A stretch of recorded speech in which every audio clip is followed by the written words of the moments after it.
law of variable proportion.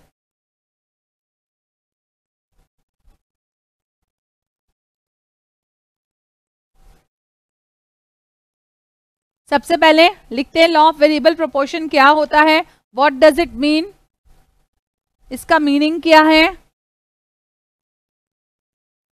What does law of variable proportion means, concept तो clear है।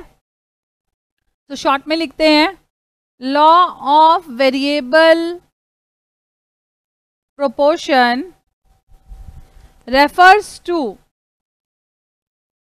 What, input output relationship, refers to input output relationship. Law of variable proportion refers to input output relationship when output is increased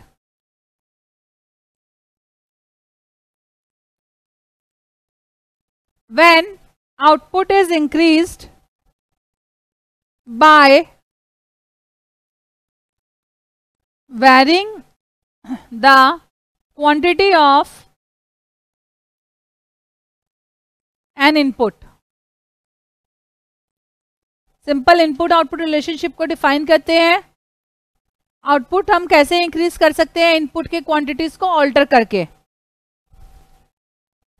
next, law of variable proportion, it operates in the short run, write down, it operates in the short run. It operates in the short run. In the short run what happens? We cannot increase all the factors or decrease all the factors. तो भाई law of variable proportion में जब applicable होता है short run में, हम सारे के सारे फैक्टर्स को ना इंक्रीज कर सकते हैं ना डिक्रीज कर सकते हैं। It operates in the short run when all factors, factors means factor of production, all factors cannot be increased or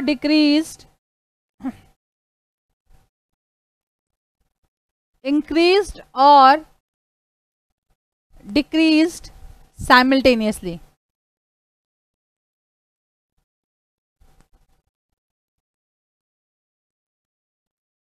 Okay, ये शॉर्ट रन में ऑपरेट करता है जब मैं सारे फैक्टर्स को इमीडिएटली इंक्रीज या डिक्रीज नहीं कर सकती। और क्या है, what does this law state, what does this law state, ये लॉ क्या स्टेट करता है हमें, point number 3, law states that, ये लॉ क्या स्टेट करता है, law states that as we increase, law states that as we increase the quantity of one input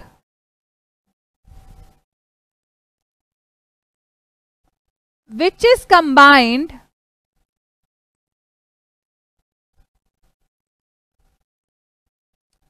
combined with other fixed inputs,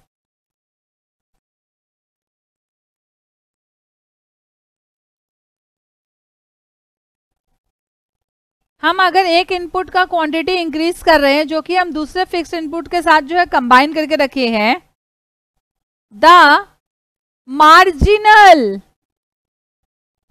physical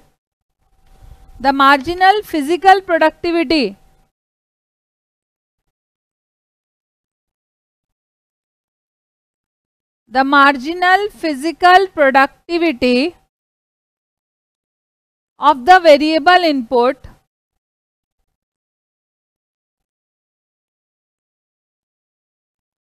of the variable input must eventually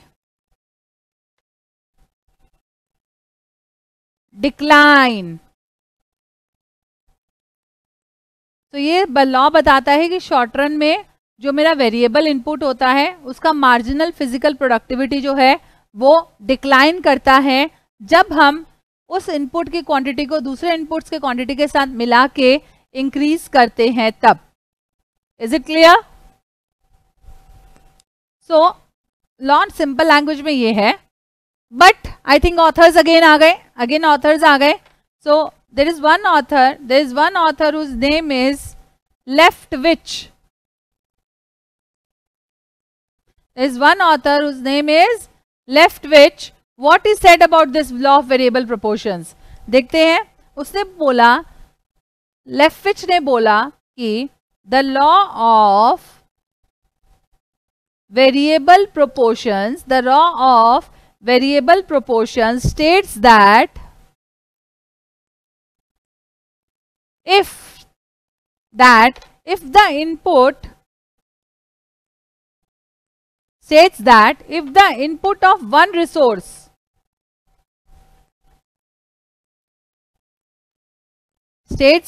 the input of one resource is increased by equal increments per unit of time,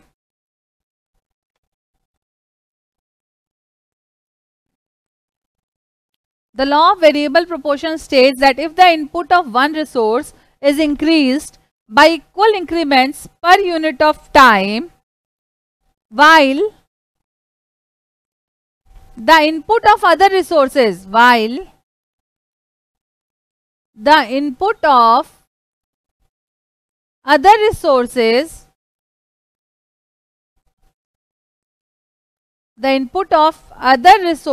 are held constant. भाई एक को तो हम variable कर रहे थे ना, बाकी सब तो कांस्टेंट था.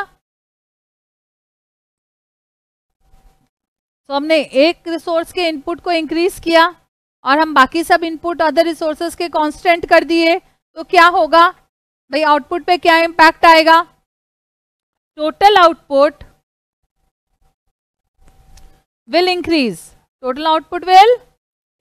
लेफ्टविच ने बोला टोटल आउटपुट तो मेरा इंक्रीज करेगा, but beyond some point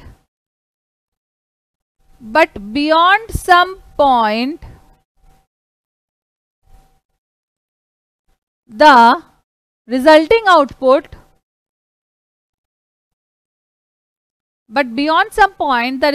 output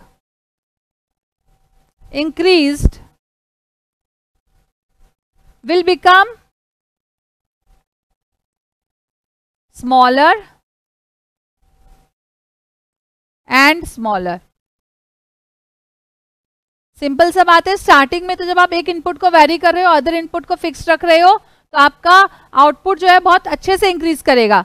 but एक पॉइंट के बाद जो है आपका आउटपुट जो है धीरे धीरे छोटे करके इंक्रीज करेगा. इतना अच्छे से इंक्रीमेंट नहीं होगा आपके आउटपुट में. ठीक है.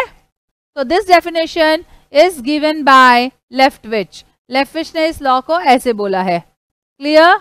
The law of variable proportion states that if the input of one resource is increased by equal increments per unit of time, while the input of other resources are constant, total output will increase, but beyond some point, the resulting output increased will become smaller and smaller.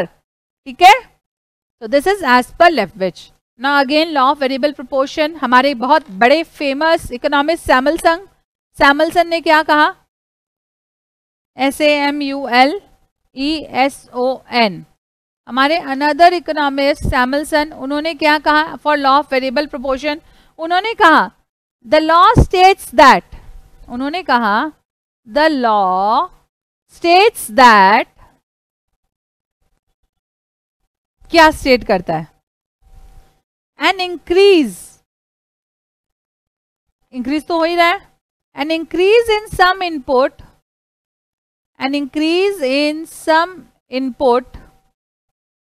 relative to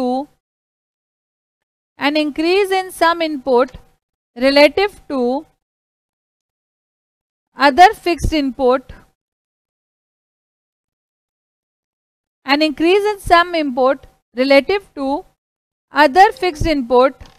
will in a given state of technology in a given state of technology,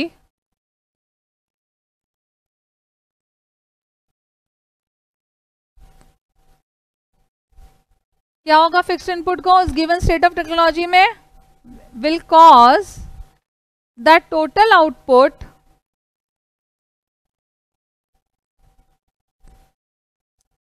to increase. Simple. एक input में अगर हम increment कर रहे हैं तो definitely मेरा जो है टोटल आउटपुट भी इंक्रीज होगा. Will cause the total output to increase. Will cause the total output to increase. ठीक है, बेस ये लिख दिया. फिर उन्होंने बोला लेकिन लेकिन लेकिन but after a point. But after a point Samuelson ने बोला कि इनपुट इंक्रीज करेंगे तो आउटपुट इंक्रीज करेगा. बट आफ्टर अ पॉइंट क्या होगा, the extra output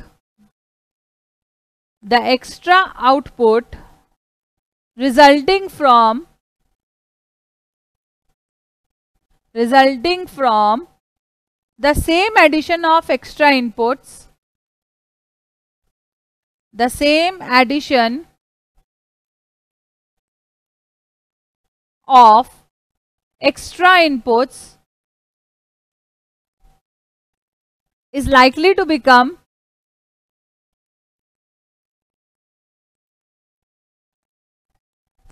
less and less. ठीक है, लेफ्ट फिश ने बोला स्मॉलर एंड स्मॉलर, सैमुअलसन ने बोल दिया less and less. Is it clear? Is it clear? So copy के नोट्स यहां तक कंप्लीट हुए. लॉ ऑफ वेरिएबल प्रोपोर्शंस के मीनिंग क्या होते हैं? So when this law we are following in the short run, इसके कुछ एजम्पशंस भी होंगे, तो हमें हेडिंग देना है what are the assumptions of law of variable proportion. लिखते हैं assumptions of law of variable proportion. assumption, सबसे पहला assumption शॉर्ट रन का है. यहाँ पे हम सारे फैक्टर को वेरिएबल नहीं करते, एक फैक्टर को वेरिएबल करते हैं और दूसरे अदर फैक्टर्स को हम फिक्स मानते हैं. तो सबसे पहला assumption है मेरा one of the factor is variable while other factors are fixed. so one को अंडरलाइन करते हैं, वेरिएबल को अंडरलाइन करते हैं, अदर फैक्टर्स को अंडरलाइन करते हैं, फिक्स्ड को अंडरलाइन करते हैं. ठीक है. Point number 2, state of art technology हम लोग सेम अज्यूम करते हैं, उसे भी लिख लेते हैं हम लोग. State of technology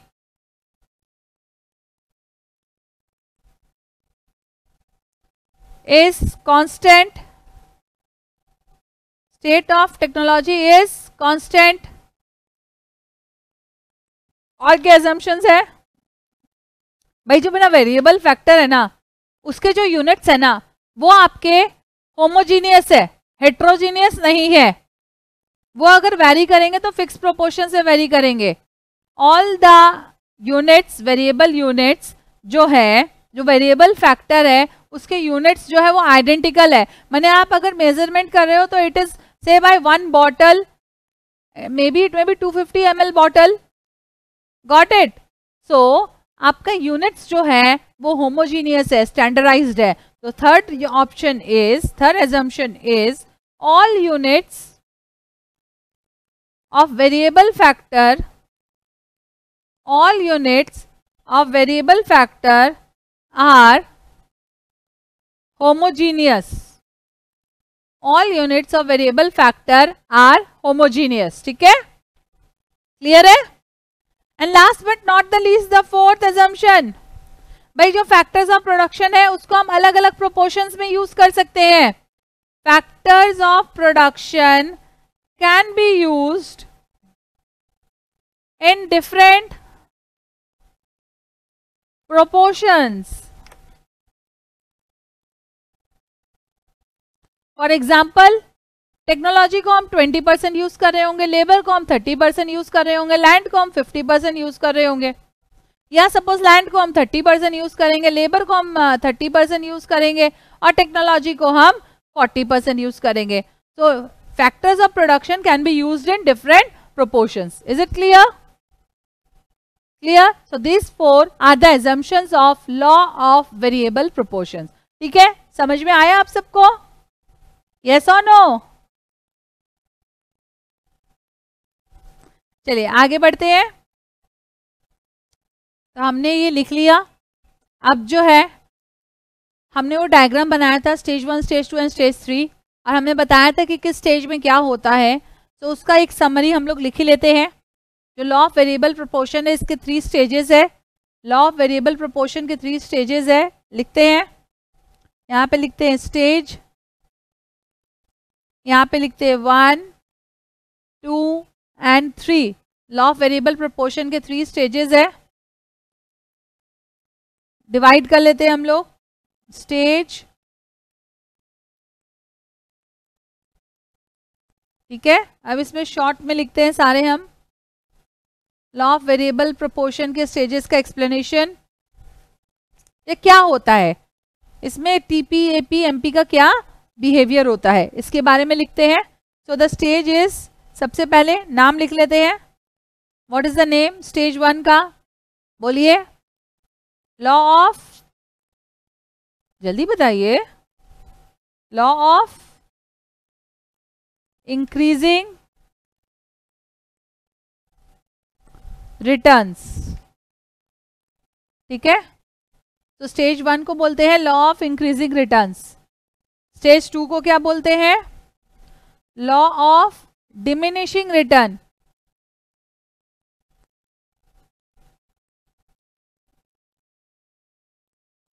law of diminishing returns. And stage 3 को क्या बोलते हैं? Law of negative, law of negative marginal returns. ठीक है, तो सबसे पहले तीनों स्टेज लिख लिए और तीनों स्टेज का नाम लिख लिए. तीनों स्टेज का हमने नाम लिख लिया. अब एक नाम जब हम लोग लिख लिए तो इसका एक इनिशियली बेस भी लिख लेते हैं कि इसमें क्या होता है. बेस भी लिख लेते हैं कि इसमें क्या होता है. क्या होता है इसमें? लॉ ऑफ इंक्रीजिंग रिटर्न में क्या होता है? टीपी मेरा इंक्रीज करता है, टोटल प्रोडक्ट मेरा इंक्रीज करता है, टीपी इंक्रीजेस. और क्या क्या इंक्रीज करता है यहाँ पर? MP also increases.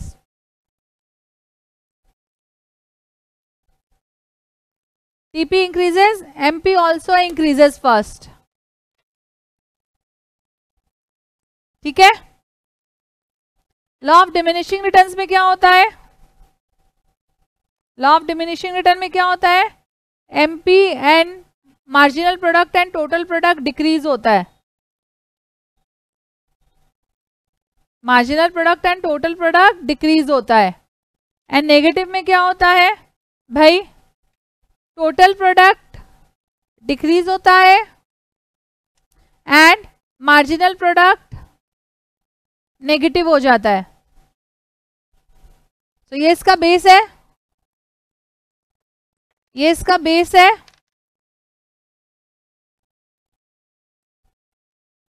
अब लिख लेते हैं कहाँ से शुरू होता है और कहाँ को खत्म होता है. कहाँ से शुरू होता है, कहाँ पे खत्म होता है.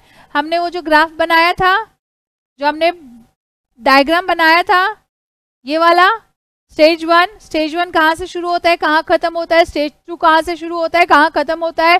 स्टेज 3 कहाँ से शुरू होता है और कहाँ खत्म होता है. अब हम लोग जो है ये सारी चीजें लिख लेते हैं. आते हैं, लिखिए. एक्सटेंट,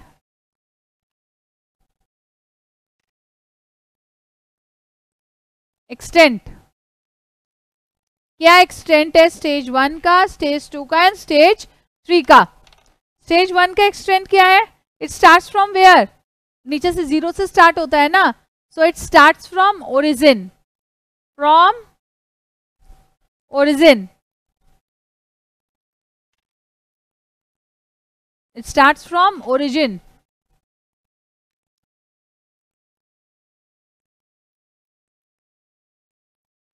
तो first stage starts from origin, और कहाँ तक रहता है, फ्रॉम तो लिख लिया, अब टू कहाँ तक जाएगा, ये स्टेज कहाँ तक रहेगा, हमने तो पढ़ा है, कहाँ तक बताइए, पढ़ चुके हो, बताओ जल्दी से ना, ऐसे मत करो प्लीज, हाँ बताओ। तो पॉइंट ऑफ इन्फ्लेक्शन निकाल रहे, कहाँ से निकाल रहे हैं, वो पॉइंट कहाँ से आ रहा है,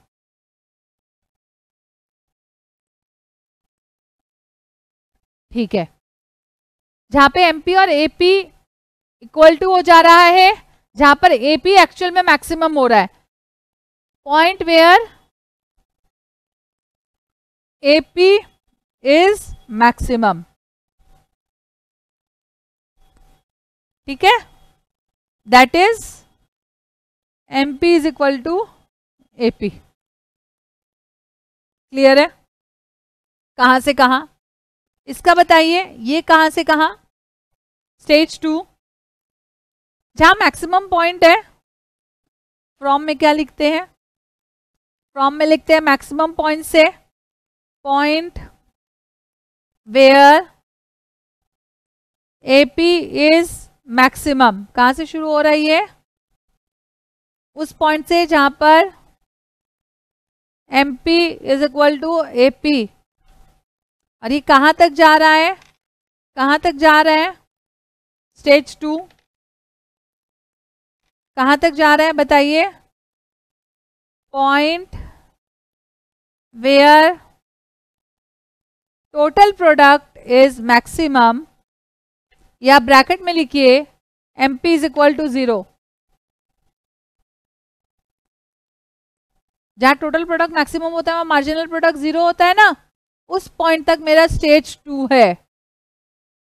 and where is stage 3, stage 3 है मेरा फ्रॉम, स्टेज 3 है मेरा from the point where TP decreases, from point where TP decreases till where TP decrease हो रहा है, एमपी नेगेटिव हो रहा है, situation when TP declines and MP becomes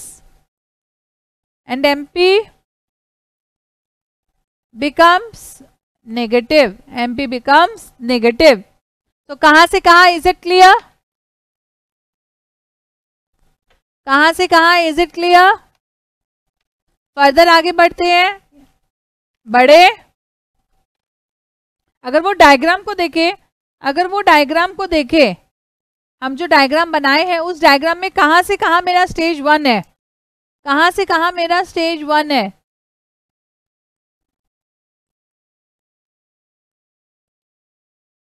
कहां से कहां मेरा स्टेज 1 है, तो हमने पहले ही डायग्राम में डिफरेंशिएट कर दिया, वो तो आप आराम से कर लोगे अब, यस और नो। तो अब जो हम लोग बता देते हैं हर एक स्टेज में किस पे क्या इम्पैक्ट आता है, तो सबसे पहले लिखते हैं टोटल प्रोडक्ट पे क्या इम्पैक्ट आता है, टीपी, टोटल प्रोडक्ट पे क्या इम्पैक्ट आता है, टोटल प्रोडक्ट जब स्टेज 1 में होता है वो इंक्रीज करता है एट ए इंक्रीजिंग रेट, तो लिखते हैं सबसे पहले what happens to total product in the stage 1, total product increases at an increasing rate,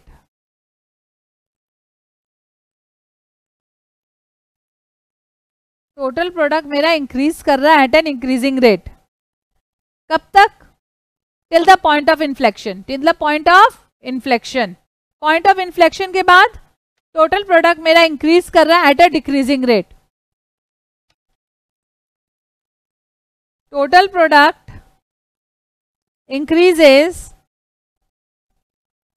eight a decreasing rate beyond point of inflection, ठीक है। तो टोटल प्रोडक्ट का स्टेज 1 में हमने बता दिया, हम सिर्फ पहला ही कर्व देख रहे हैं, जो हमारा पहला कर्व ऐसे जा रहा था,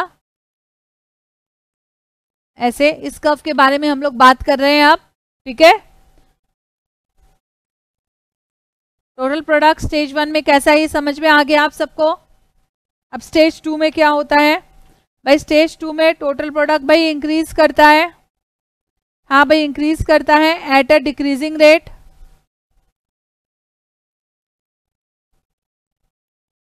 इंक्रीज करता है एट अ डिक्रीजिंग रेट। और स्टेज 2 में और क्या होता है, टोटल प्रोडक्ट जो है, total product reaches its maximum, total product reaches its maximum. ठीक है, क्लियर। स्टेज 2 का जो एंड पॉइंट होता है ना, वहां पे टोटल प्रोडक्ट अपना मैक्सिमम अचीव कर लेता है। And what about the negative part, भाई टोटल प्रोडक्ट डिक्रीज करता है, यहाँ पे total product declines, total product गिरता है ना यहाँ पे, डिक्लाइंस या रिड्यूसेस इन स्टेज 3, स्टेज 3 में टोटल प्रोडक्ट गिरता है, causing the MP to become negative. Clear. तो टोटल प्रोडक्ट के इफेक्ट्स हमने डिस्कस कर लिए। अब आ गया मैम ये सब हमको ग्राफ में ही समझ में आ गया था, प्लीज मत लिखवाओ ना, मत लिखवाओ ना। कॉपी के नोट्स कौन कंप्लीट करेगा, मैम लिखने आएगी कॉपी में, नहीं ना, आप लोग को ही तो लिखना पड़ेगा ना। वैसे 2 पेपर्स में तो लिखना होता है, आदत तो डालनी चाहिए ना। ठीक है, चलिए इसी को कंटिन्यू करते हैं। 2 ही तो लिखना है, और 2 ही तो लिखना है। What happens to AP, average product को क्या होता है, आओ जानते हैं।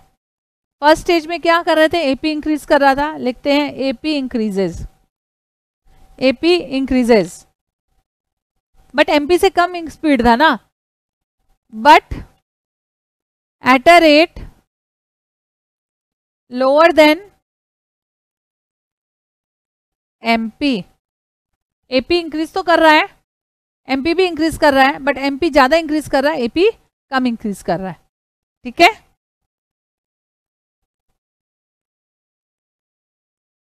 और क्या होता है यहाँ पे, एपी जो है it reaches maximum, it reaches maximum eight the and point of stage 1। ठीक है, एपी जो है वो मैक्सिमम पहुंच चुका होता है at the and point of stage 1। Second stage में क्या होता है भाई, एपी तो मैक्सिमम पहुंच चुका है, तो अब क्या होगा, एपी डिक्लाइन करेगा।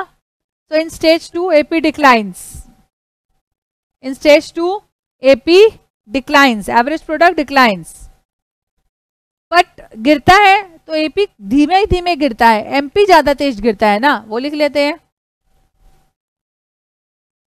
But AP declines but at a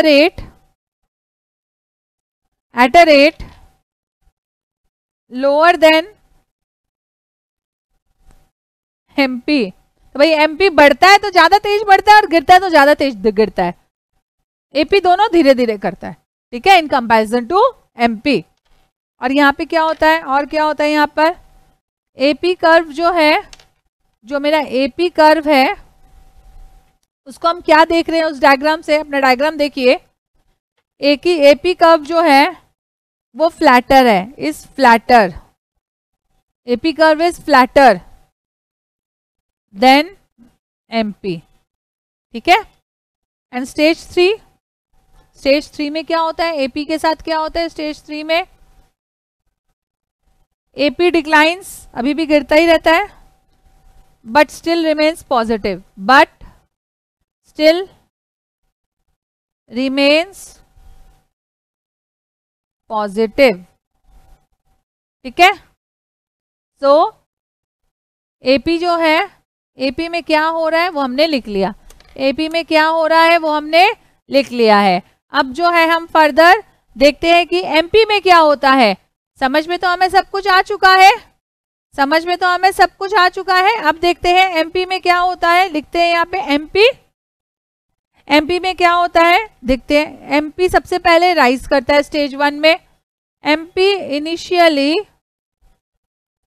rises, MP initially ऊपर की तरफ बढ़ता है। ठीक है, लेकिन एमपी को बहुत हड़बड़ी होती है ना, वो हमेशा काम फटाफट करता है, एपी से बहुत जल्दी बढ़ता है.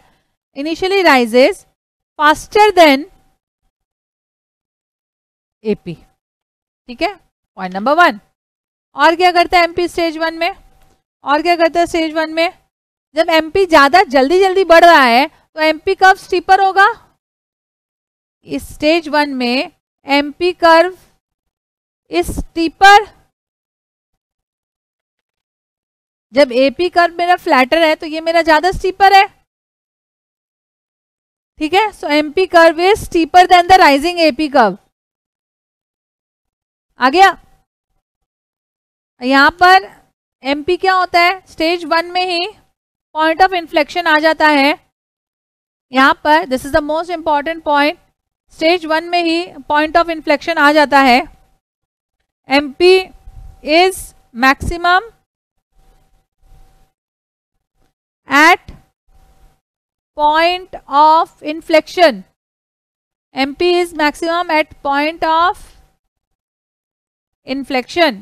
ठीक है, क्लियर हो गया ना? आराम आराम से लिख लिए सब चीज, आराम आराम से लिख लिए.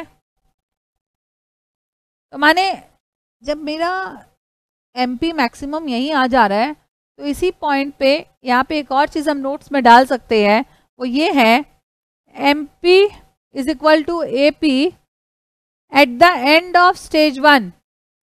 At the end of stage 1. ठीक है, क्लियर? तो हमने बता दिया MP कैसे रहता है. MP कैसे रहता है इन स्टेज 1. आते हैं स्टेज 2 में. स्टेज 2 में AP और MP दोनों गिर रहे होते हैं ना, तो MP ज्यादा जोर से गिरता है तो यहां पे वो लिखेंगे MP falls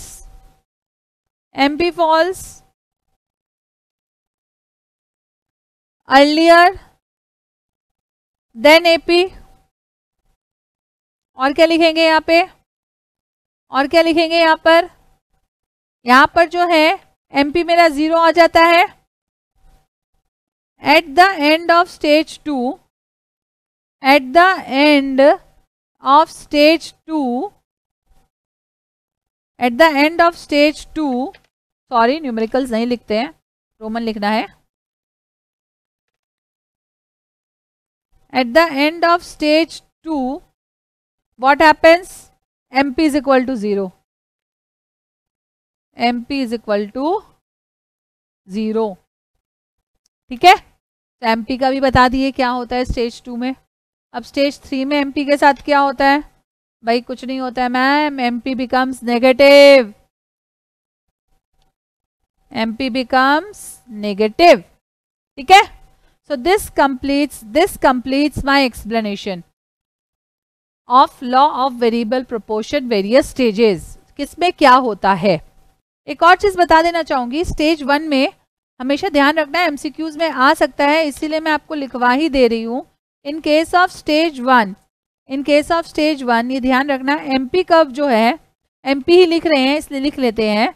MP जो है, MP curve cuts AP curve from above. ठीक है, ये चीज इंपॉर्टेंट है, ये ध्यान रखना है. It is cutting from above. MP curve cuts AP curve from above. ठीक है, so this completes the basics of law of variable proportion and what happens in each of the stages. देखो पढ़ाने के लिए इसमें बहुत कुछ है. अगर मैं चाहूँ तो लॉ ऑफ इंक्रीजिंग रिटर्न्स आपको पूरा डिटेल में, अभी तो मैंने सिर्फ ये बताया है, अब आपको ये भी बता सकती हूँ क्यों इंक्रीज कर रहा है स्टीपली और क्यों डिक्रीज कर रहा है. For example law of increasing returns जो है वो जो हो रहे हैं मेरे, it is operating due to some reasons. जब इनिशियल स्टेज में एक बिजनेस होता है, उसके पास कुछ फिक्स फैक्टर्स है, कुछ वेरिएबल फैक्टर्स है. जो फिक्स फैक्टर्स है वो भी अंडर यूटिलाइज्ड होते हैं. तो जब वो अंडर यूटिलाइज्ड है और सपोज जो फिक्स फैक्टर्स है वो अंडर यूटिलाइजेशन के कारण जो है ठीक से आउटपुट नहीं आ पा रहा है, जैसे ही एक वेरिएबल फैक्टर मिलता है जो इंक्रीज किया जाता है, वो वेरिएबल फैक्टर क्या करता है, उन फिक्स फैक्टर्स को एफिशिएंट यूटिलाइजेशन करने में हेल्प करता है. जो पहले अंडर यूटिलाइज हो रहे थे वो हो सकता है प्रॉपरली यूटिलाइज हो, जिसके कारण मेरा टोटल आउटपुट इंक्रीज करता है। इसीलिए मेरा टोटल प्रोडक्ट जो है वो इंक्रीज करता है एट एन इंक्रीजिंग रेट, क्योंकि हम लोग जो है in case of law of increasing returns क्या करते हैं, हमारा स्टार्टिंग में जो है फिक्स फैक्टर्स जो अंडर यूटिलाइज होता है हम लोग उसको अच्छे से यूटिलाइज करना शुरू कर देते हैं, क्योंकि हमने एक वेरिएबल फैक्टर इंक्रीज कर दिया, उसके कारण मेरा फिक्स फैक्टर्स अच्छे से यूटिलाइज होने लग गया, तो एफिशिएंसी उस फिक्स फैक्टर्स का भी इंक्रीज हो गया। इसके कारण जो है मेरा टोटल आउटपुट इंक्रीज हो गया, इसके कारण जो है मेरा टोटल आउटपुट जो है वो इंक्रीज हो गया। फॉर एग्जाम्पल अगर एक सपोज एक मशीन है जिसपे 5% काम कर सकते हैं, अभी इनिशियली उस मशीन के ऊपर 3% काम कर रहे हैं। अगर सपोज हमको प्रोडक्शन बढ़ाना है तो हम एक और वेरिएबल फैक्टर लेबर को इंक्रीज कर देते 4%, तो डेफिनेटली मेरा आउटपुट तो इंक्रीज होगा, क्योंकि मेरा मशीन पे 5% काम कर सकते हैं, अभी हम 3% को काम करवा रहे हैं, 2% का अंडर यूटिलाइजेशन अभी भी है, तो मेरा प्रोडक्शन ऑटोमेटिकली यूज होगा कि मैंने एक वेरिएबल फैक्टर को इंक्रीज किया, मैंने एक लेबर को इंक्रीज किया तो मेरा प्रोडक्शन इंक्रीज करेगा। मैंने अभी उसके बाद सेकंड एक और लेबर को लेके आई मैं, तो मेरा और टोटल आउटपुट इंक्रीज करेगा। मेरा जब तक प्रोडक्शन कैपेसिटी में जहां वेकेंसी है, फिक्स फैक्टर्स में जहां अंडर यूटिलाइजेशन है, तब तक मेरा टोटल प्रोडक्ट इंक्रीज करेगा at an increasing rate. Clear?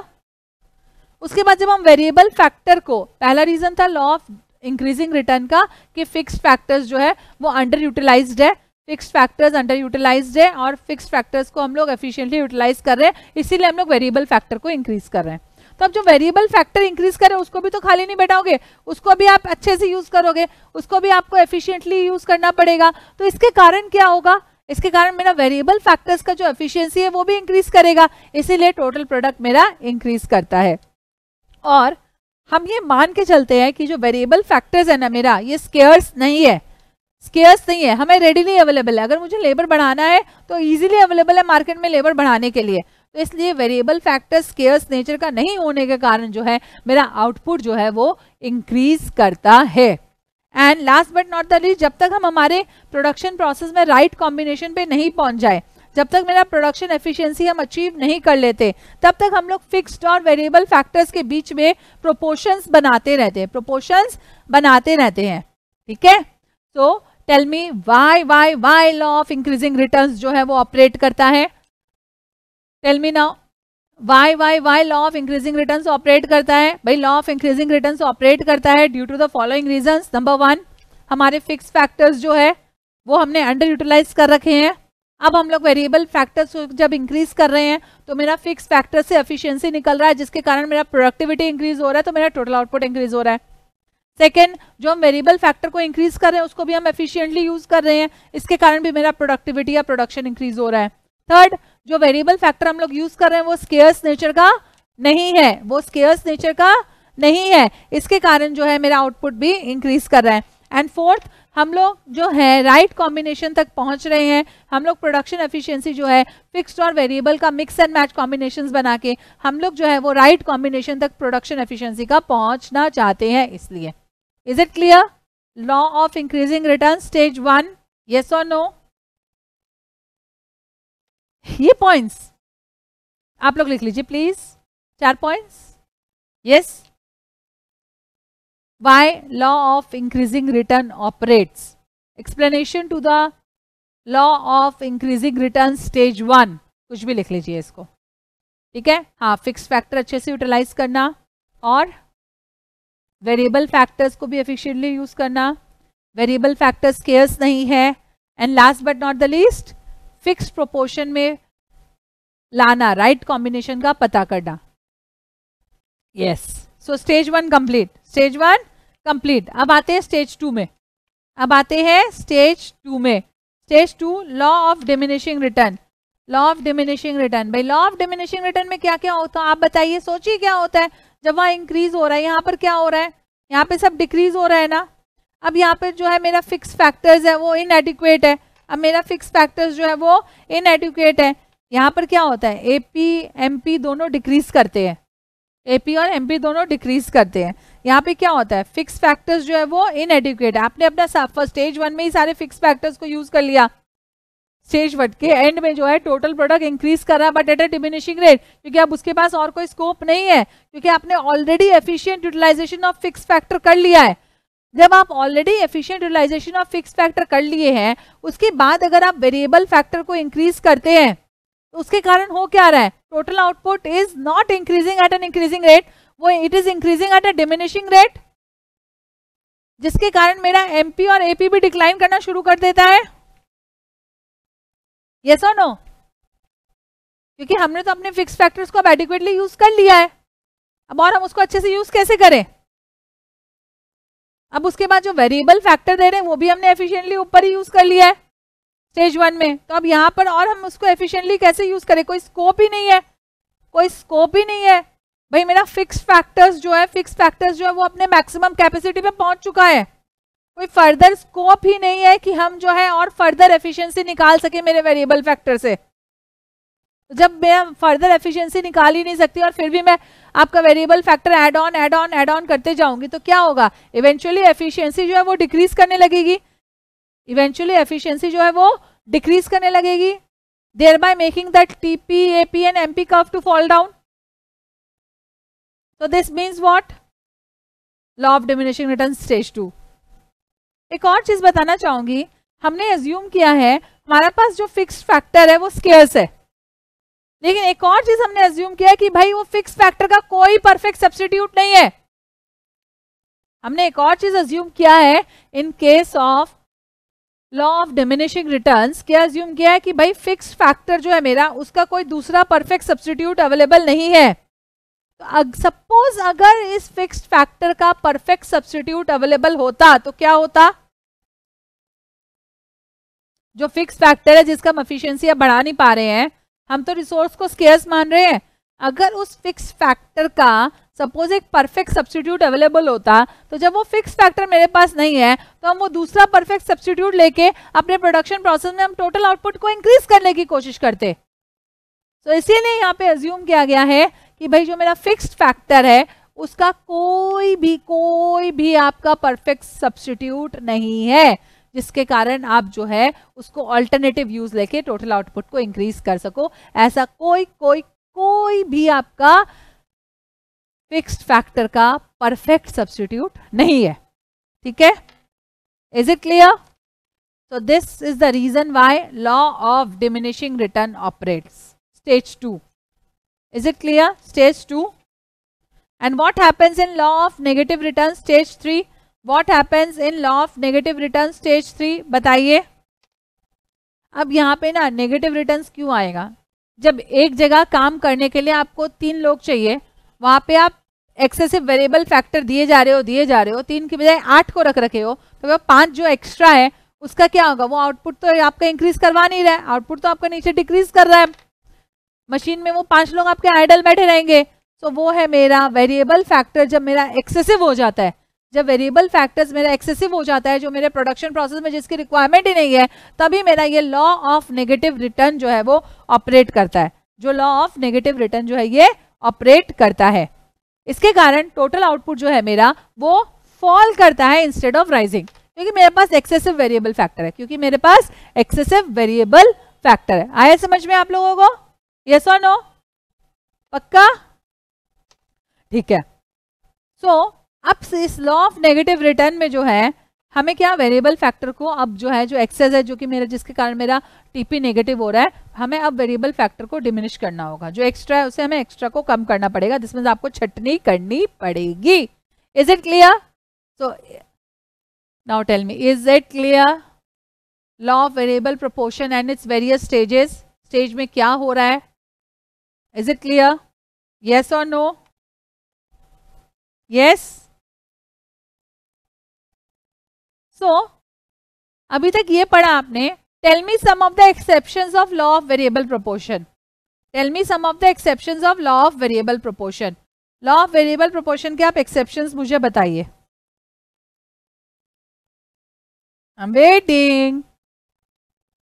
Law of variable proportion सब समझ में आ गया है तो प्लीज मुझे एक्सेप्शंस बता दीजिए प्लीज।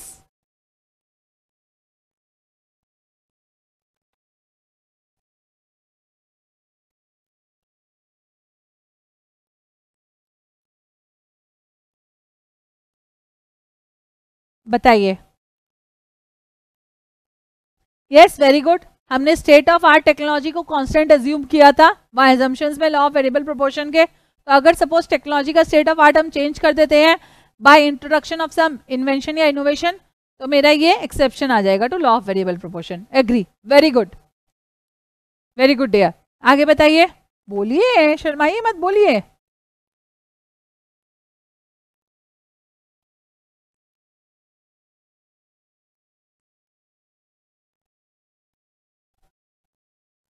Very good. तो सेकेंड एक्सेप्शन, जब मेरे पास परफेक्ट सब्स्टिट्यूट्स अवेलेबल है, जब मेरे पास परफेक्ट सब्स्टिट्यूट्स अवेलेबल है तो वो स्केयर्स फिक्स फैक्टर के लिए हम डिपेंडेंट नहीं रहेंगे, हम परफेक्ट सब्स्टिट्यूट्स पे स्विच ओवर कर देंगे, तब ये मेरा law of variable proportions apply नहीं करेगा। ठीक है, डन। ये दो ही आ रहा है, कोई बात नहीं, आपने दो बहुत अच्छा अच्छा बताया। Exceptions to the law of variable proportion में दो पॉइंट आप लोगों ने बहुत अच्छे से बताया। वो क्या है? सबसे पहले आपने बोला टेक्नोलॉजी को जो कांस्टेंट है अगर वो चेंज हो जाता है तो मेरा ये एक्सेप्शन है। सेकंड आपने बताया कि जो मेरा परफेक्ट सब्स्टिट्यूट्स अगर अवेलेबल हो जाते हैं तब फिर ये भी एक एक्सेप्शन हो जाएगा लॉ ऑफ वेरिएबल प्रोपोर्शन में। और क्या होता है?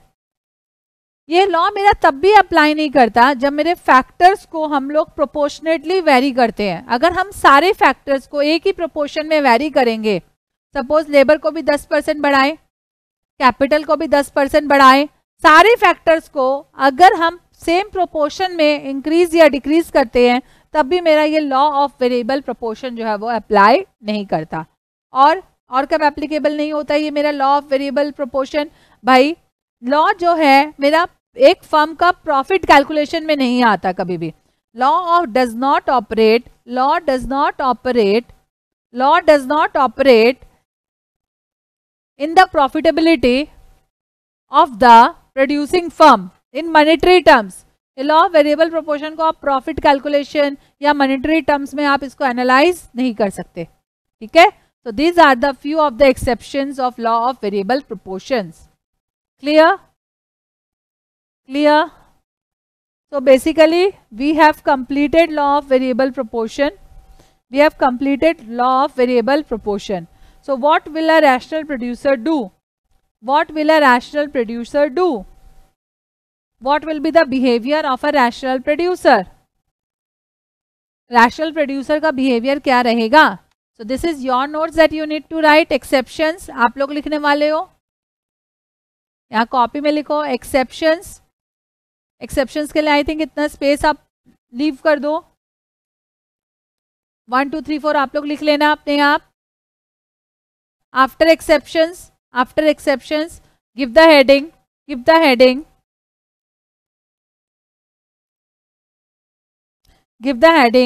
behavior of a rational producer, behavior of a rational producer, behavior of rational producer। भाई क्या बिहेवियर होगा एक रैशनल प्रोड्यूसर का?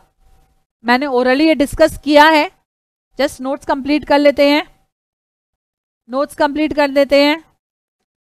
रैशनल प्रोड्यूसर का बिहेवियर क्या होगा? लिखे point number A, a rational producer, a rational producer will not produce in point number 1 stage 1। Stage 1 में रैशनल प्रोड्यूसर नहीं प्रोड्यूस करेगा। वाई? बिकॉज इस स्टेज में मेरे फैक्टर्स जो है वो अंडर यूटिलाइज्ड है। यहाँ पे क्यों नहीं प्रोड्यूस करेगा? क्योंकि इस स्टेज में factor of productions are under utilise. ठीक है, एंड रैशनल प्रोड्यूसर कहाँ प्रोड्यूस नहीं करेगा? In stage 3। स्टेज 3 में क्यों नहीं प्रोड्यूस करेगा एक रैशनल प्रोड्यूसर? क्योंकि यहाँ पे मार्जिनल प्रोडक्ट जो है मेरा वेरिएबल फैक्टर का, क्योंकि marginal product of variable factor is negative, so this means rational producer stage 1 और स्टेज 3 में तो प्रोड्यूस करेगा नहीं, तो वो फिर कौन से स्टेज में प्रोड्यूस करेगा? भाई रैशनल प्रोड्यूसर जो है will always always always produce in stage 2। Rational producer जो है will always produce in stage 2, क्योंकि वो अपना टीपी को गिरने नहीं देना चाहेगा, एमपी को नेगेटिव नहीं देना जाना चाहेगा, तो डेफिनेटली वो स्टेज 2 में ही रहेगा, वो डेफिनेटली स्टेज 2 में ही रहेगा, जहां पर दोनों डिमिनिश कर रहे हैं बट एमपी नेगेटिव नहीं है और टीपी डिमिनिश नहीं कर रहा है। क्लियर? टीपी मैक्सिमम रहेगा। सो पॉइंट नंबर बी, तो वो कहाँ रहेगा? रैशनल प्रोड्यूसर कहाँ रहेगा और क्या करेगा? Point number B, rational producer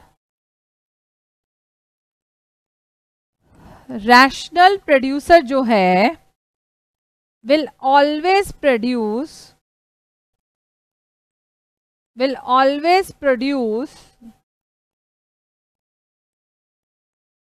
in stage 2.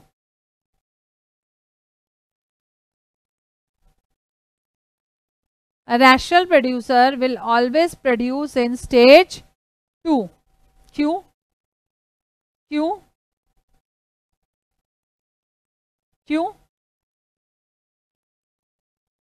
क्योंकि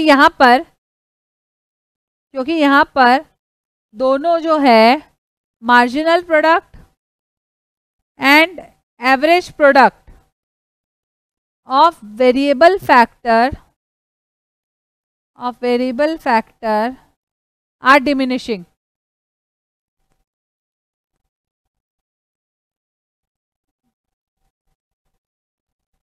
अब ये दोनों डिमिनिश कर रहा है, किस पॉइंट पे कितना प्रोडक्शन करेगा वो तो अब प्रोड्यूसर के ऊपर है। किस पॉइंट पे वो कितना प्रोडक्शन करेगा वो तो अब प्रोड्यूसर के ऊपर है। इनफैक्ट प्रोड्यूसर के ऊपर भी नहीं है, that is dependent on the price of the factor, so AP और एमपी दोनों डिमिनिश कर रहे हैं, वो किस पॉइंट का प्रोडक्शन करेगा? It is dependent on what? The price of factors. A producer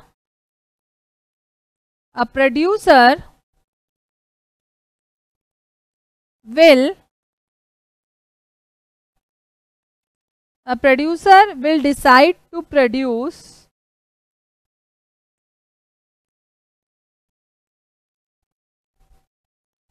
depends on the prices of factors.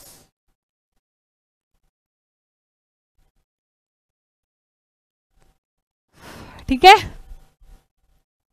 So rational producer का बिहेवियर भी हम फिनिश कर चुके हैं। Is it clear? नोट्स भी हमारे यहां तक कंप्लीट है। Law of variable proportions clear हो गया था। अब आगे बढ़ते इस चैप्टर में। नेक्स्ट टॉपिक है हमारा रिटर्न्स टू स्केल। इसको करने से पहले जस्ट मुझे बताइए, लॉ ऑफ वेरिएबल प्रोपोर्शंस में हम लोग क्या करते थे और रिटर्न्स टू स्केल कैसे डिफर करता है लॉ ऑफ वेरिएबल प्रोपोर्शन से? I am waiting for your answer. वैसे लॉ ऑफ वेरिएबल प्रोपोर्शन में हम लोग क्या कर रहे थे? हम लोग चेंज इन फैक्टर प्रोपोर्शन कर रहे थे। क्या कर रहे थे? Change in factor proportion. इसका मीनिंग क्या था? भाई हम लोग जो है अदर फैक्टर्स को फिक्स रख रहे थे, एक फैक्टर को वेरिएबल बनाए थे, एक फैक्टर ऑफ प्रोडक्शन को, और वो वेरिएबल फैक्टर देख रहे थे हमारे आउटपुट को कैसे इंपैक्ट कर रहा है। ये हमारे लॉ ऑफ वेरिएबल प्रोपोर्शन में हमने पढ़ा था, और ये लॉ ऑफ वेरिएबल प्रोपोर्शन हमारा शॉर्ट रन में होता था। लेकिन लॉन्ग रन में ये चीज नहीं होता। लॉन्ग रन में जो है हम लोग क्या करते हैं, हमारे सारे फैक्टर्स वेरिएबल होते हैं, हम लोग सारे फैक्टर्स को अप एंड डाउन कर सकते हैं। लॉन्ग रन में जो है हम लोग चेंज इन स्केल करते हैं। जैसे लॉ ऑफ वेरिएबल प्रोपोर्शंस में हम लोग जो है चेंज इन फैक्टर प्रोपोर्शन करते हैं, वैसे ही रिटर्न्स टू स्केल में हम लोग चेंज इन स्केल करते हैं। मैम चेंज इन स्केल क्या होता है? चेंज इन स्केल क्या होता है मैम, जरा बता दीजिए। भाई चेंज इन स्केल कुछ नहीं होता, पूरा का पूरा सारा फैक्टर्स जो भी है आपका एफओपी, जो भी आपके फैक्टर्स ऑफ प्रोडक्शन है, ऑल कंबाइंड टुगेदर, सारे के सारे फैक्टर्स को हम या तो एक साथ बढ़ा रहे हैं या तो एक साथ घटा रहे हैं, इसको बोलते हैं चेंज इन स्केल। कोई एक सिंगल फैक्टर को बढ़ा घटा नहीं रहे हैं, हम सारे के सारे, हमारे पास जितने भी फैक्टर्स है वो सारे के सारे वेरिएबल है और लॉन्ग रन में हम उनको एक साथ या तो बढ़ा रहे हैं या एक साथ घटा रहे हैं, उसे कहते हैं हम लोग चेंज इन स्केल। ठीक है, जब चेंज इन स्केल करते हैं, फॉर एग्जाम्पल हमने हमारे सारे के सारे वेरिएबल्स जो है, जो मेरे फैक्टर्स ऑफ प्रोडक्शन को 10% इंक्रीज किया, जब हम 10% इंक्रीज किया तो मेरा आउटपुट कितना इंक्रीज हुआ इन द लॉन्ग रन, आउटपुट कितना इंक्रीज हुआ, अगर मेरा आउटपुट 10% इंक्रीज होता है तब हमें कांस्टेंट रिटर्न टू स्केल्स मिलता है, माने जितना हमने स्केल में चेंज किया उतना ही मेरा आउटपुट में इंक्रीमेंट आया, तो हमें कांस्टेंट रिटर्न टू स्केल्स मिलता है। जितना हमने आउटपुट में, जितना हमने इनपुट में इंक्रीमेंट किया, फॉर एग्जांपल 10%, तो मेरा आउटपुट जो है अगर सपोज वो इंक्रीज करता है 15%, so that is known as increasing return to scales। और फॉर एग्जाम्पल मैंने जो है फैक्टर्स ऑफ प्रोडक्शन का चेंज इन स्केल किया 10%, बट मेरा आउटपुट जो है वो इंक्रीज किया by 8%, at that point of time I get decreasing returns to scale. ठीक है, तो रिटर्न्स टू स्केल जो है ये लॉन्ग रन का कॉन्सेप्ट है। यहाँ पे सारे वेरिएबल्स जो है वो, जो फैक्टर्स ऑफ प्रोडक्शन होते हैं, ये सारे के सारे वेरिएबल होते हैं, कोई भी फिक्स नहीं होता है, जैसे मेरा लॉ ऑफ वेरिएबल प्रोपोर्शन में होता है। एंड यहाँ पर हम पूरे के पूरे फैक्टर्स को, ऑल फैक्टर्स कंबाइंड टुगेदर को एक सर्टेन परसेंटेज इंक्रीज करते हैं, डिक्रीज करते हैं, ऑल टुगेदर इंक्रीज्ड और decreased, not a single factor is increased और decreased, and then we analyse the change in output. Is it clear? तो लिखते हैं रिटर्न्स टू स्केल। सबसे पहला भाई returns to scale versus law of variable proportions, अब आप लिख लोगे तो वो लिख लेना, लॉ ऑफ वेरिएबल प्रोपोर्शन में चेंज इन फैक्टर प्रोपोर्शन होता है और रिटर्न्स टू स्केल में चेंज इन स्केल होता है। लॉ ऑफ वेरिएबल प्रोपोर्शन जो शॉर्ट रन में होता है और रिटर्न्स टू स्केल जो है वो मेरा लॉन्ग रन में होता है। This 2 points you write down on your own. ठीक है, चलिए लिखते हैं आगे। रिटर्न्स टू स्केल में सबसे पहले लिखते हैं what do you mean by change in scale. सबसे पहला टर्म का जो मीनिंग हमें लिखना है that is change in scale। What do you mean by change in scale? Law of variable proportion, change in factor proportion. Returns to scale, change in scale. What does this word mean? Change in scale, what does this mean? बताइए। हाँ मैंने बता दिया था।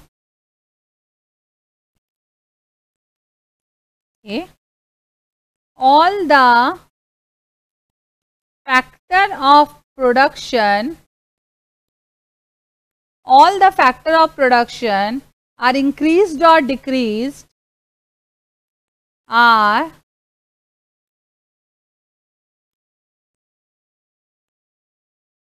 increased or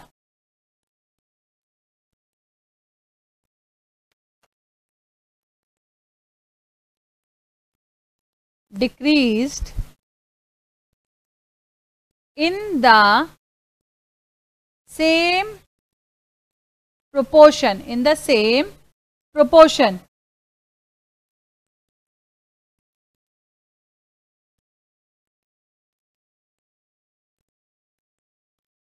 ठीक है, तो this is known as change in scale. माने सारे के सारे factors of production combined together सारे के सारों को 10% इंक्रीज कर दिए या 20% रिड्यूस कर दिए। Is it clear? ये तो मेरा बेसिक था चेंज इन स्केल। तो what is returns to scale? What does the law of return to scale say? भाई ये चेंज इन स्केल होने के कारण मेरा आउटपुट में कितना चेंजेस आया उसको कहते हैं हम लोग रिटर्न्स टू स्केल। तो on the other hand what do you mean by returns to scale? What do you mean by returns to scale? By returns to scale means change in output. What does it means? Change in output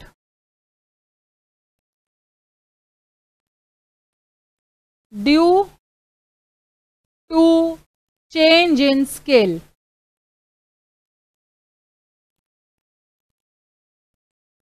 ठीक है, scale में change हुआ है तो मेरा output में कितना change होगा उसे हम लोग कहते हैं returns to scale.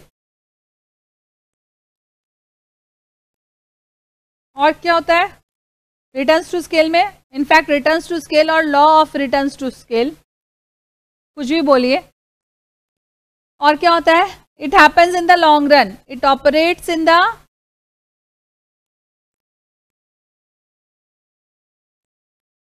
Long run, it operates in the short term का नहीं है, शॉर्ट टर्म में तो लॉ ऑफ वेरिएबल प्रोपोर्शन है, तो it operates in the long run. ठीक है, is it clear? Returns to scale.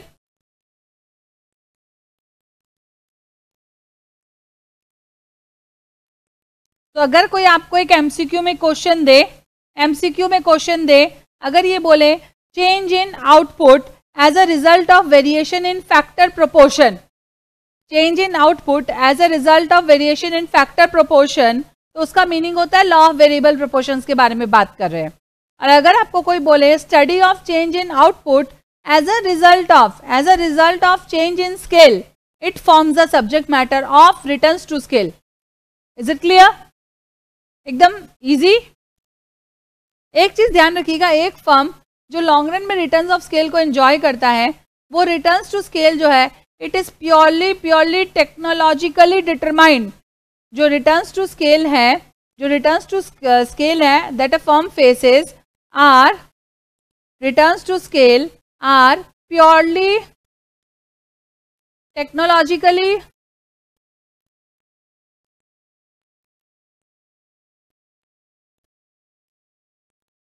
Determined. Actually जब लॉन्ग रन में आप टेक्नोलॉजी चेंज करते हैं तो स्केल में भी इंक्रीमेंट हो सकता है, डिक्रीमेंट हो सकती है, और आपका जो है टेक्नोलॉजी चेंज होने के कारण प्रोडक्टिविटी भी इंपैक्ट होती है, आउटपुट भी चेंज होता है।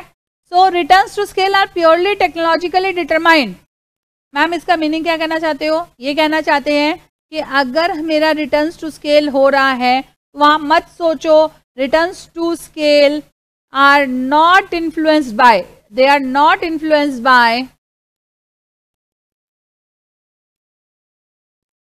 returns to scale are not influenced by what? भाई एक फर्म है, उसके बहुत सारे इकोनॉमिक डिसीजंस होते हैं, they are not influenced by economic decisions।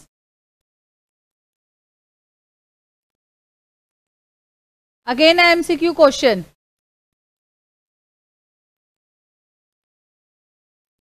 returns to scale are not influenced by economic decisions और market conditions। कौन सा मार्केट है?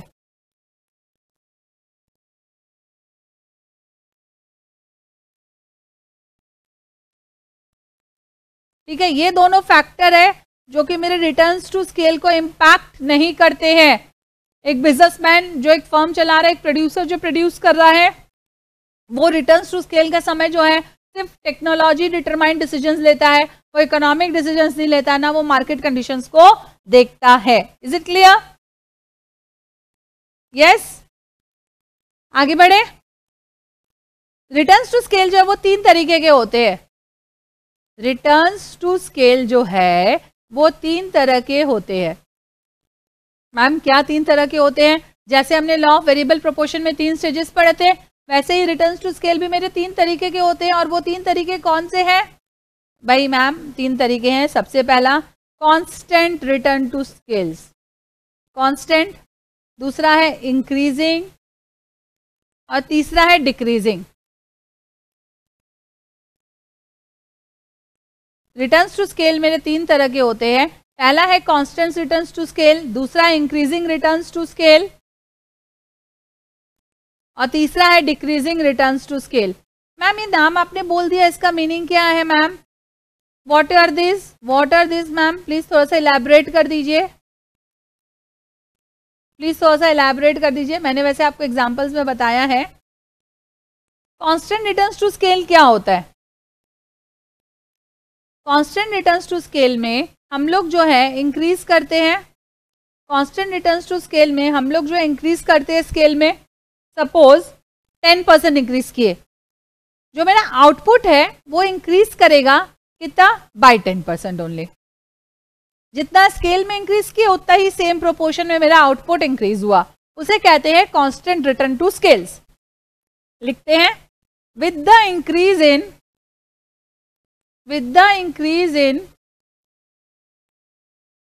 the scale, with the increase in the scale in some proportion, जैसे मैंने example में 10% बोला, in some proportion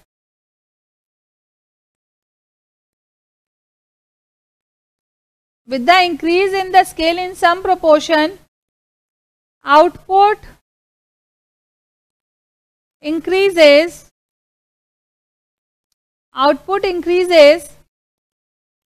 in the same proportion.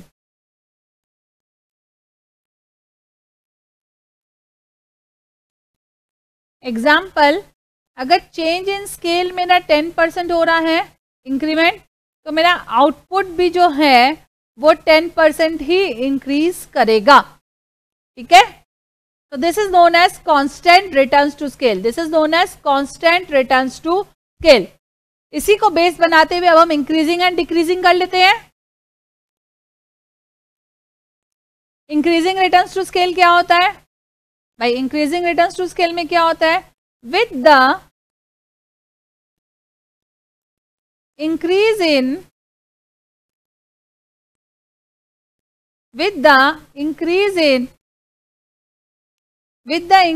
scale in some proportion, with the increase in scale in some proportion, output increases in greater proportion.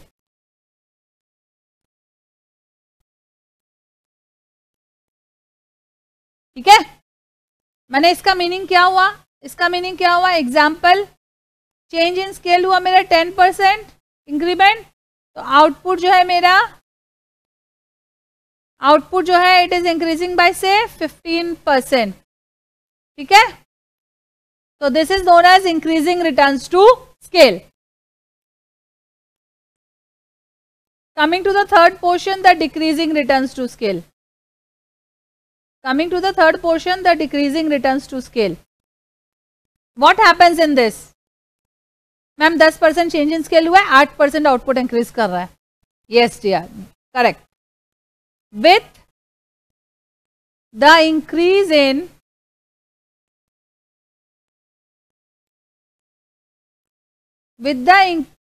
in scale in some proportion,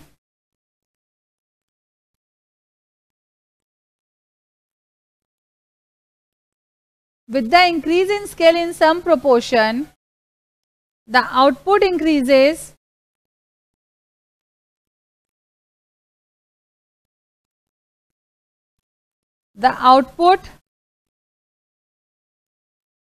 increases in smaller proportion.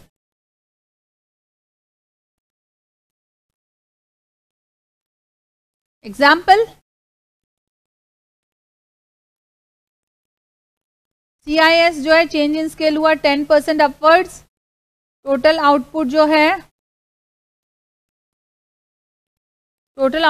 है वो increase हुआ 8% upwards. ठीक है, तो this is decreasing returns to scale. Is this clear? पक्का? Yes और no? हो गया? इजी था? Very good. ठीक है, तो हमने 3 वैरायटीज ऑफ कर लिया। चलिए अब हम रिटर्न्स टू स्केल का एक एग्जाम्पल करते हैं। अज्यूम करते हैं एक फर्म है, उसके पास 1 मशीन है और 3 वर्कर्स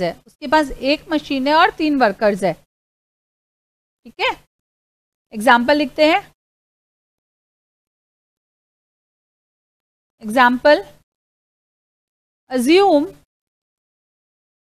basic proportion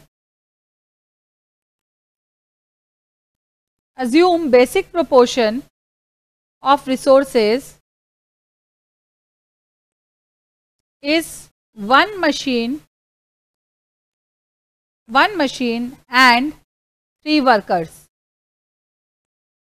ठीक है, तो इसको अगर हम बेसिक प्रोपोर्शन माने, इसको अगर हम लोग बेसिक प्रोपोर्शन माने, इसको हम लोग इक्वेशन के फॉर्म में दे तो क्या होगा, 1 मशीन प्लस 3 वर्कर्स, ये हो गया मेरा equation.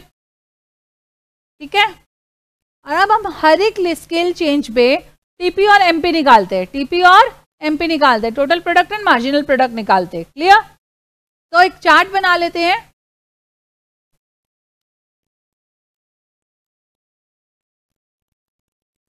This is serial number, this is scale,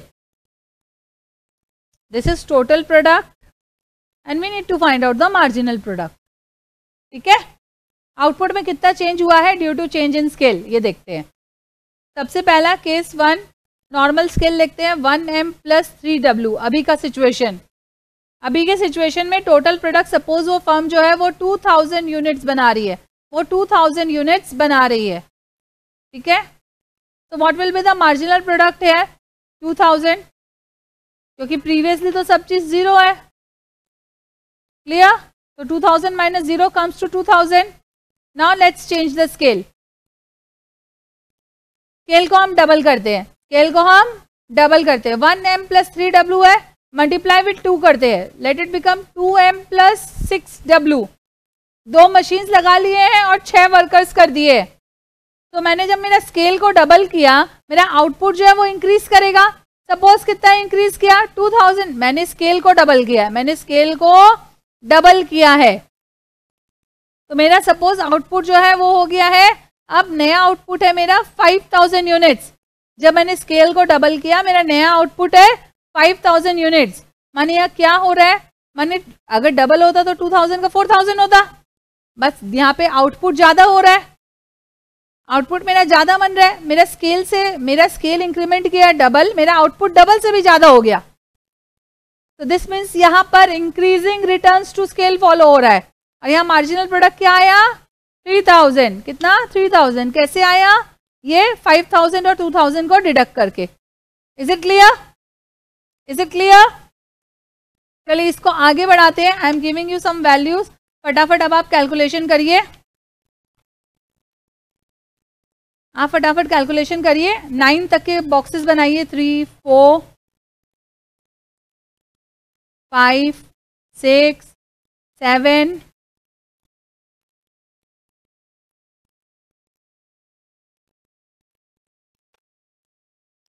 8 9 तक के बॉक्सेस बनाते हैं फटाफट.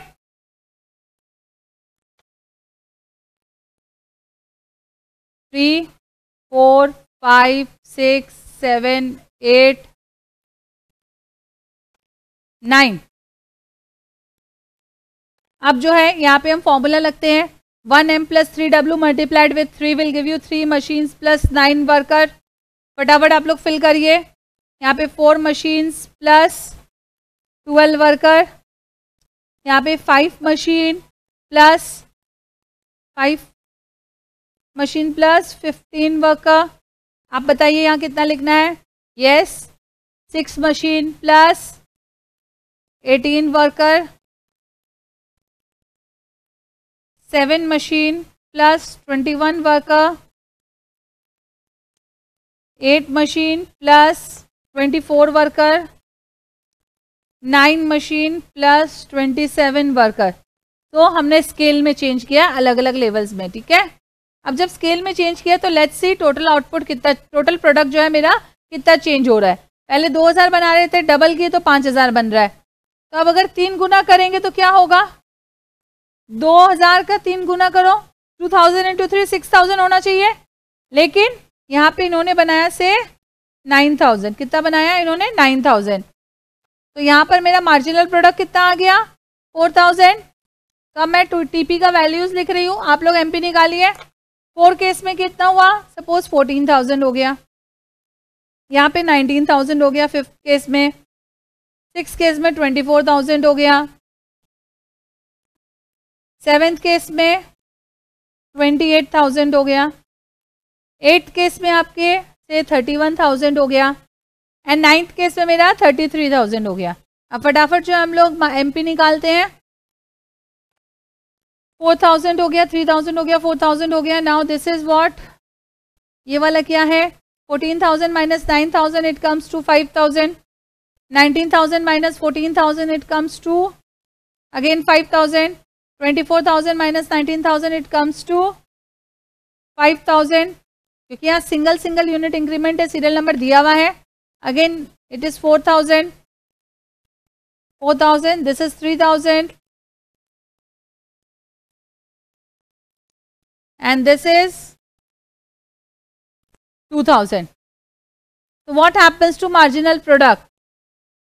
मार्जिनल प्रोडक्ट जो है स्टार्टिंग में इंक्रीज कर रहा है, मार्जिनल प्रोडक्ट जो है यहाँ तक जो है इंक्रीज कर रहा है, फिर 5,000 को टच करके ये कांस्टेंट हो जा रहा है, एंड उसके बाद जो है मार्जिनल प्रोडक्ट डिक्रीज कर रहा है, मार्जिनल प्रोडक्ट जो है वो डिक्रीज कर रहा है। तो ये रिप्रेजेंट करता है मेरा रिटर्न्स टू स्केल।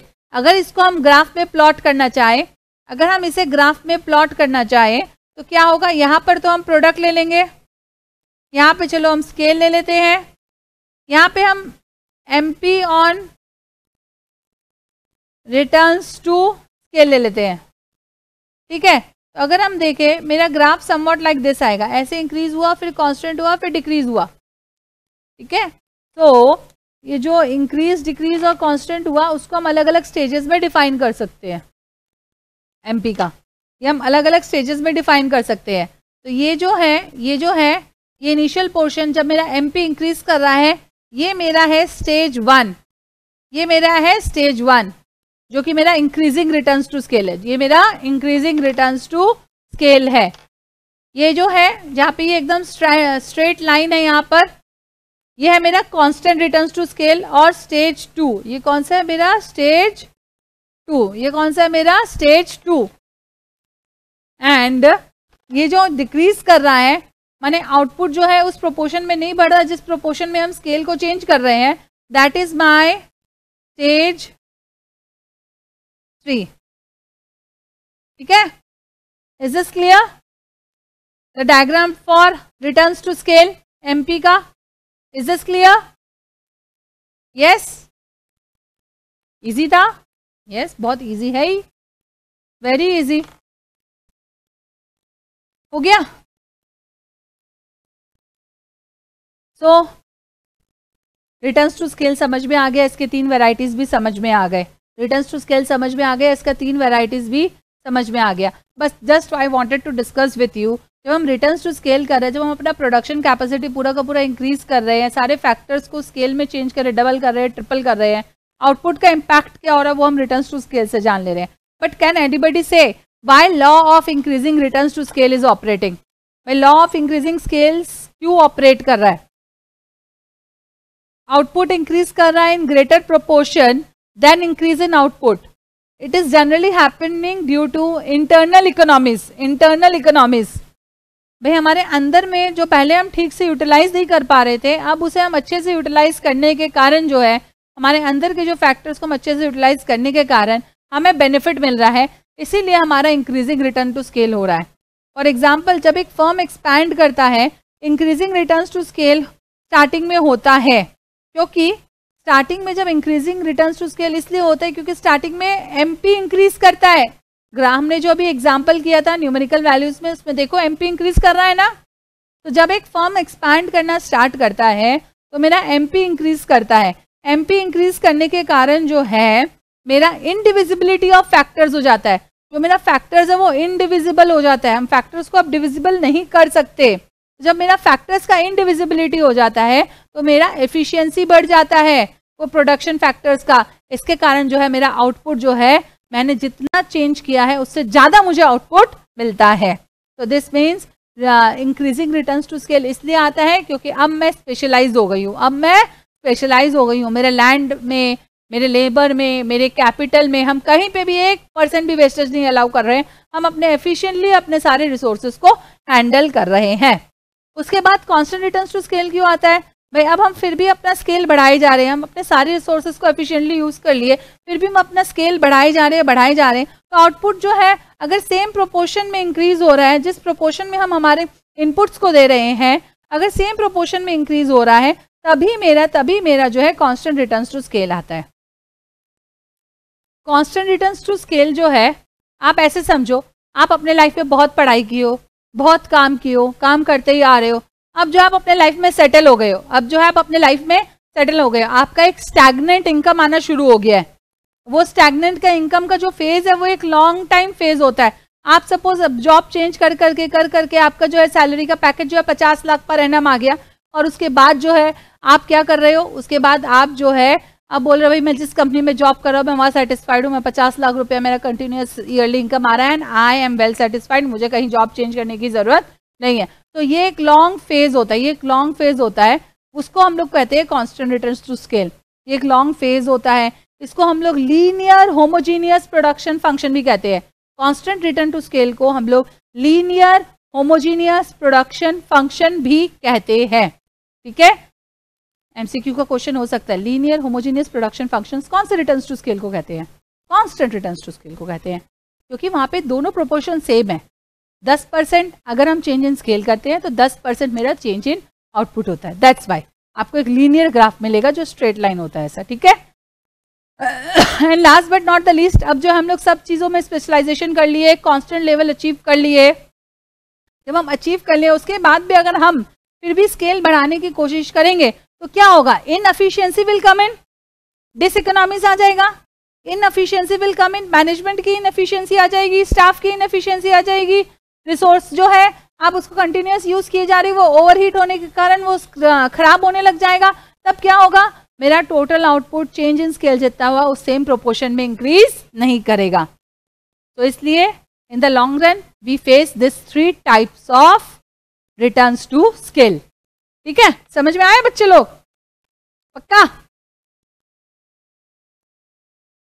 डन? ठीक है, तो अब आगे बढ़ते हैं। आगे बढ़ते हुए हम लोग जो है हमारा नेक्स्ट टॉपिक करते हैं जिसका नाम है कॉब डॉगलस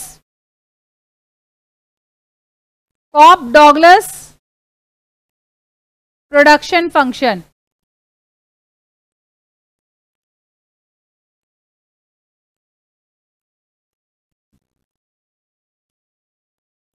जिसका नाम है कॉब डॉगलस प्रोडक्शन फंक्शन। आइए इसको करते हैं कंप्लीट फटाफट। कॉब और डॉगलस दो स्टैटिस्टिशियंस थे। कॉब और डॉगलस जो है वो दो स्टैटिस्टिशियंस थे और वो लोग जो है यूएस के मैन्युफैक्चरिंग इंडस्ट्रीज पढ़ रहे थे। वो लोग जो है यूएस के मैन्युफैक्चरिंग इंडस्ट्रीज के ऊपर रिसर्च कर रहे थे या स्टडी कर रहे थे। वो स्टडी कर रहे थे तो उन्होंने स्टडी करके बोला कि भाई मैन्युफैक्चरिंग इंडस्ट्रीज में ना हमेशा कांस्टेंट रिटर्न्स टू स्केल होता है। क्या होता है? मैन्युफैक्चरिंग इंडस्ट्रीज में हमेशा कांस्टेंट रिटर्न्स टू स्केल होता है। और मैन्युफैक्चरिंग इंडस्ट्री मैंने सिर्फ एक फर्म के नजरिए से नहीं देखना है, हमें पूरे यूएस के अकॉर्डिंगली देखना है कि मैन्युफैक्चरिंग इंडस्ट्री में हो क्या रहा है। तो उन्होंने वहां पे एक मैथमेटिकल एक्सप्रेशन दिया। उन्होंने बोला कि भाई मेरा जो आउटपुट है, आउटपुट मेरा मैथमेटिकल प्रोडक्शन है, ठीक है, और हम जितना भी आउटपुट बना रहे हैं वो टोटल यूएस में कितना बना रहे हैं उसको कंसिडर करेंगे। उसको लिए उन्होंने एक मैथमेटिकल एक्सप्रेशन, एक statistical expression using some constants दिया। ठीक है, तो ये चीज लिख लेते थोड़ा सा। कॉब डॉगलस प्रोडक्शन फंक्शन में क्या था और क्या नहीं था, क्या था और क्या नहीं था। इट वाज प्रोपाउंडेड बाय लिखिए Cobb Douglas production function, it was propounded by whom? It was propounded by whom? बताइए। It was propounded by whom? It was propounded by Paul H Douglas. It was propounded by Paul H. Douglas and C.W. Cobb. ये दोनों कहाँ के? ये दोनों statistician है USA के। Who are they? Statistician. हाँ जी, जो स्टैटिस्टिक्स से डील करते हैं। ये दोनों स्टैटिस्टिशियन है यूएस के। ठीक है, यूएसए से बिलोंग करते हैं लोग। ये लोग क्या कर रहे थे? what were they doing? ये लोग स्टडी कर रहे थे। they studied production function, they studied production function किसका? Of American manufacturing industry.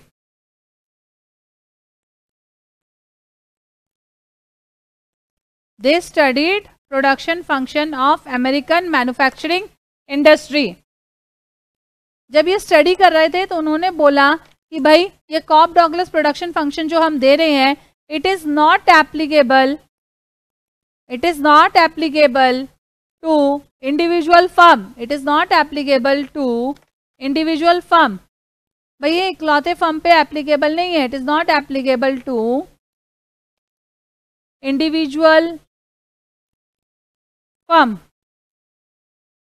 तो मैम ये किस पे एप्लीकेबल है? इंडिविजुअल फर्म पे एप्लीकेबल नहीं है। तो उन्होंने बोला भाई इट इज एप्लीकेबल टू, उन्होंने बोला it is applicable to whole of manufacturing, whole of manufacturing in United States. USA में जितना मैन्युफैक्चरिंग है उसके ऊपर ये प्रोडक्शन फंक्शन अप्लाई करता है। तो उन्होंने बोला क्या कि क्या चीज़ है ये? उन्होंने क्या क्या बताया आपको? उन्होंने बताया कि ये जो मेरा प्रोडक्शन फंक्शन है, जो मेरा प्रोडक्शन फंक्शन है, आउटपुट जो होता है एज पर देम, आउटपुट क्या है? एज पर देम आउटपुट क्या है? Output is manufacturing production. Output is manufacturing production.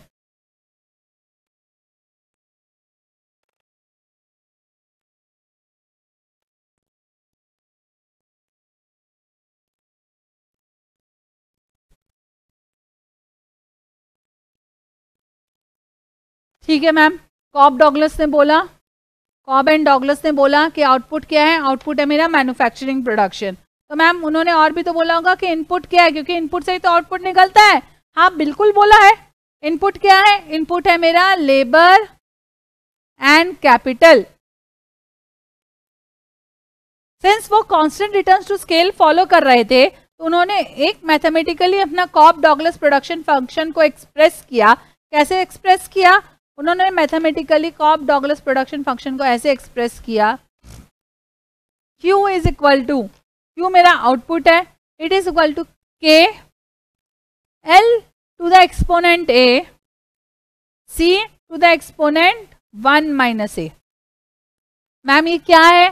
सारे वेरिएबल्स क्या है भाई? Q means your output, Q means your output. Now what is this K? What is this K? This K and this A.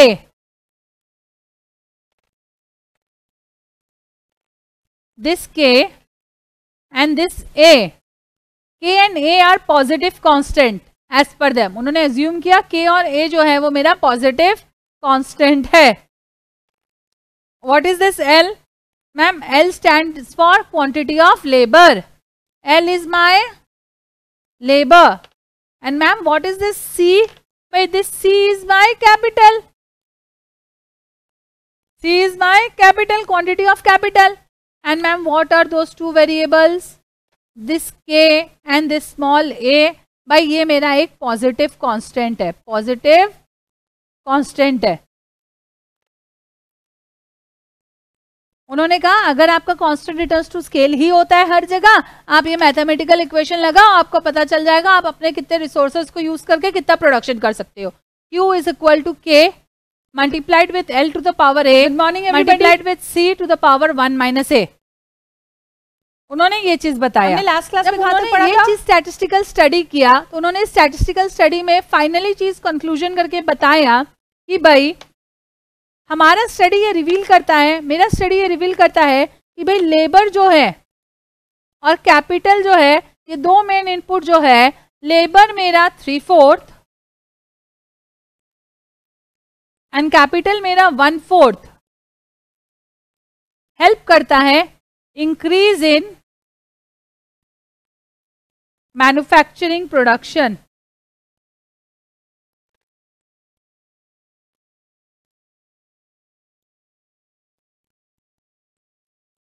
ठीक है।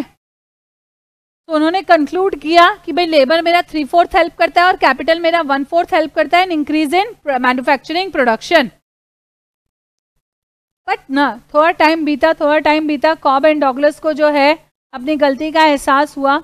उन्होंने बोला अरे हमने तो जो है भूल कर दी। क्या भूल कर दी हमने, क्या भूल कर दी? उन्होंने बोला कि एक काम करो भाई, एक्सपोनेंट को ऐड करो, एक्सपोनेंट को भाई जरा सम निकालो, एक्सपोनेंट के सम निकालो। तो जब एक्सपोनेंट के सम निकाल रहे हैं तो एक्सपोनेंट क्या था मेरा इस इक्वेशन में? मेरे एक्सपोनेंट्स क्या है? a और 1 माइनस ए, a और 1 माइनस ए। तो उन्होंने क्या किया, एक्सपोनेंट का सम निकाला a प्लस 1 माइनस ए, तो that comes to 1। This means everywhere जहां पर भी ये प्रोडक्शन फंक्शन लगाएंगे मेरा कांस्टेंट रिटर्न्स टू स्केल होगा। माने जितना आप इनपुट्स पे चेंज इन स्केल कर रहे हैं उतना ही आपका आउटपुट बढ़ जाएगा। लेकिन ये तो गलत है ना, कहीं ज्यादा बढ़ता है, कहीं कम बढ़ता है, कहीं सेम बढ़ता है। तो कॉब डॉगलस ने बोला अरे गलती हो गई, कॉब डॉगलस ने बोला अरे गलती हो गई। तो जब ये गलती हो ही गई कॉब डॉगलस से, तो कॉब डॉगलस ने अपना ये जो प्रोडक्शन का जो इक्वेशन है उसको उन्होंने चेंज किया, चेंज करके उन्होंने क्या किया, उन्होंने बोला कि भाई पुराना वाला इक्वेशन सही नहीं है। उन्होंने एक नया इक्वेशन दिया जो कि उन्होंने दिया Q is equal to capital K L to the power A C to the power B। Simple बताऊं क्या किया उन्होंने, 1 माइनस ए को भी बोल दिया। अब बोला नहीं B का क्या डेफिनेशन है, बोला B एक कांस्टेंट है, वो पॉजिटिव वैल्यू है। तो समझ में आ गया क्या किया इन्होंने, इक्वेशन को थोड़ा सा रीफ्रेम कर दिया, रीफ्रेज कर दिया। ठीक है, रीफ्रेज करने के कारण क्या हुआ, Q मेरा हो गया क्या, Q मेरा हो गया आउटपुट, कितना प्रोडक्शन होगा, L मेरा क्या है, L मेरा लेबर है, क्वांटिटी ऑफ लेबर, C मेरा क्या है, C मेरा कैपिटल है, C मेरा कैपिटल है। और यहाँ पर क्या हो गया, कैपिटल के, स्मॉल a और स्मॉल b तीनों मेरे पॉजिटिव कांस्टेंट है, तीनों मेरे पॉजिटिव कांस्टेंट है। ठीक है, तीनों मेरे पॉजिटिव कांस्टेंट है। तो मैम इससे हमें क्या लेना देना, हम तो रिटर्न्स टू स्केल पढ़ रहे थे। भाई वो बोला प्रोडक्शन फंक्शन आप कर रहे हो लॉन्ग रन में, आप इस इक्वेशन से निकाल सकते हो कि आप कौन से रिटर्न्स टू स्केल फॉलो कर रहे हो। कैसे निकाल सकते हैं मैम बताइए। तो इन्होंने बताया कि आपके दो एक्सपोनेंट जो है उसको ऐड करिए। यहाँ पे अब दो एक्सपोनेंट क्या है, ए और बी। यहाँ पे दो एक्सपोनेंट क्या है, ए एंड बी।